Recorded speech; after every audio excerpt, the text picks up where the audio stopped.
You know that feeling when your body is absolutely done? You're physically exhausted in a way that feels heavy, like your limbs are made of lead. But the second your head hits the pillow, your brain flips a switch. If you're over 40, you aren't bouncing off the walls anymore. You aren't hyper in the way that people expect. So naturally, you or even your doctor or family might even assume that you don't even have ADHD. This happened to me. My doctor still doubts it, but I know I have it. You don't grow out of it. You don't grow out of the hyperactivity. It went underground. And if you're tired of being tired, we need to talk about internalized hyperactivity. See, by the time you hit midlife, society has spent decades forcing that physical energy inwards through masking, sitting still. You've learned to hide the stims like your leg shaking, that kind of stuff.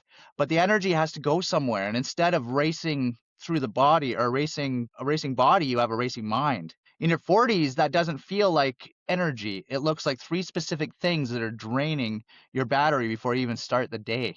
The first is the inability to just be. You sit down and watch a movie, but you're checking email or folding laundry or Googling the filmography of a random extra. Relaxing doesn't feel like rest. It feels like a threat. It's an itch under your skin you can't scratch. That's not a lack of discipline, it's task paralysis. Masquerading as productivity.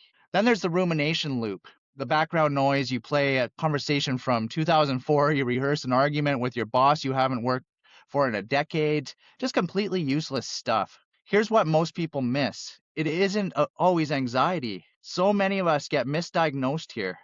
Often it's just noise. Your brain is bored, it's understimulated, it's creating its own drama just to bridge the dopamine gap and stay awake, which leads to the wired but tired state at 11 p.m. If you treat this as anxiety, you try breathing exercises, you logic, you try to meditate, to noise away, and you fail. Then you feel the shame of failing at something as simple as sleeping. But the problem isn't emotional, it's mechanical. Your brain is hunting for the chemical fuel it needs to actually regulate itself. This mechanical shift is exactly what we work on inside my school community. We don't just talk about theory, we build actual systems together that we feel are going to work together. We bridge the dopamine gap.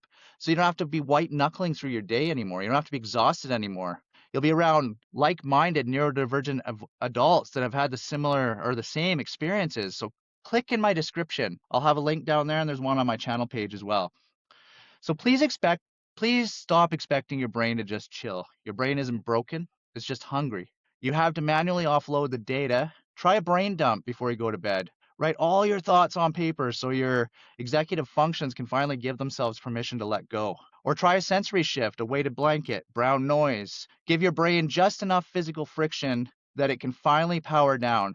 But look, there's a catch. Knowing the mechanics is the easy part. Actually remembering to do it when you're in a state of executive function, that's where we fall apart. Isolation is the enemy of consistency. Most of us try to fix your brains in secret, or our brains, carrying the grief of late diagnosis all by ourselves, or no diagnosis, but you just know. So you really need to come to this community. My community on school is a great place. School is totally different than anywhere you've ever been, and you don't have to pay a penny. Just join.